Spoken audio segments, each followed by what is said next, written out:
أرنك وقدام بيا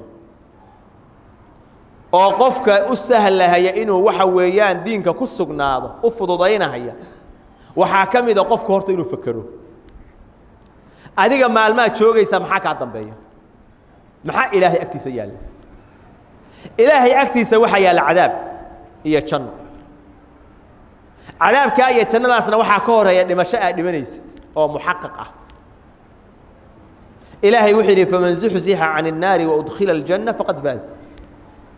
qofkii naarta laga dheereeyo jannada waxa la geliyo waa liibaan markaad ku fakartid marka u fiirso jannada ilaahay uu diyaariyay adoomadiisa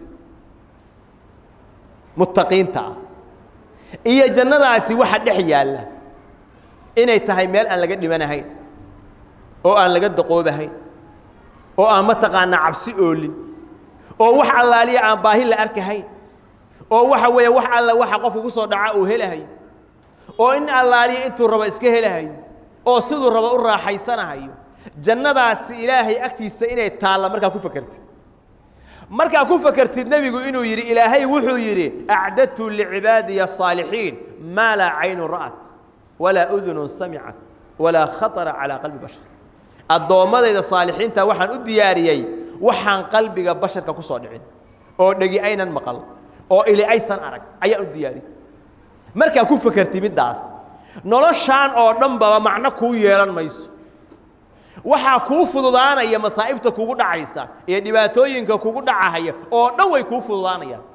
qalbigaaguna waa tagaya adiga jasadkaaga baa jooga maahane qalbigaagu waa tagaya wuxuu jiraa aakhira iyo jannu jira hal law yaa markuu oofsado ku geeya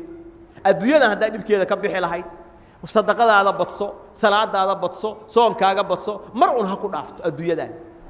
qofkaasi marka waxa u fududaanaya wax alla waxa duruufaha ah iyo dhibaatooyinka ku imaanayo dhan waxa sahlaya markuu ilaahay agtiisa waxa yaala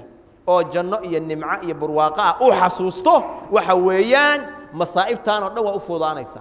waxaana markaad uu ku didaalaya inuu taacada ilaahay badsado khayrkana uu ku didaalo diinkana uu ku sugnaado taas u fududaanaysa ولذلك النبي عليه الصلاة والسلام وحو صومري صحابتي سقار كميدو العذابيو dhibaatada ugu adag lagu hayo xoog iyo awood uga dul qaadana ma hayo markaas wuxuu ku oranayay sabran ala yaasir fa inna maw'idakum aljanna ra'alu yaasir oo iska sabra maw'idkiina iyo ballankiina waa janno ayada ay dambaysa marka wax alla waxa dib loo geysanayo diinka lagu dhibahayo maadaama nabigu uu yiri jannaad ku dambaynaysan sabra way u fuudaanaysaa marka taasi way u fuudaanaysaa ولذلك النبي نبي وحو sheegay hadaa dhimati jannada helaysa timirti yarta ahayd oo cunahay jihaadka markuu ku jiray buu dhamaysan waay waa nolol dheer buu ma sugi kara midaan waa nolol dheer marba hadii la yiri jadaad dhimati janna leedahay ma sugi karaba inaan timirtaan dhamaysto qofku markiiba wuxuu rabaya inuu khayrkaas gaaro khayrka inuu gaaro rabaya marka asbaabahaasi waxa weeyaan asbaabo qofku inuu diinka ku sugnaado waxa weeyaan u sahlayo u fudaynayo وإنه قفكو إن بدن إلهي أبريا وعن أركينا نفعنا مركي هور أمركيسي أرميسي يا بلوغيسي يا قرآنك يا علمك يا خيرك وحيرك بعد وانحراف مركز سوحو نقونا يا من أفسق الناس ذاتك متك أوقف فاسق نما بدن أوقف فاجر نما بدن بنقونا لين باوحو يقول لي جوار قالوا لي أو كريشتا النقطي أو آمسان هذا عيسى وإله oo Soomaaliya wixii markii hore ay noo timid kitaabka Riyaad Saalihiin ka la yiraahdo ayay meesheena ka akhrin jirtay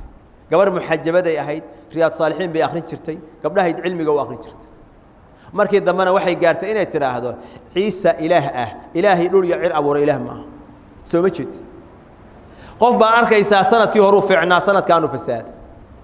qofku marka inuu toosnaashaha iyo istiqaamada iyo khayrka ilaahay subhanahu wa ta'ala adduunyadana ku sugo markuu adduunyada ka baxayana oo istiqaamo iyo toosnaasho uu kaga tago oo khaatumo wanaagsan uu ku dhinto waxa weeyaan shayga ugu qaalisan oo la dalba weey waa inaad ducada iyo baryaha badinaa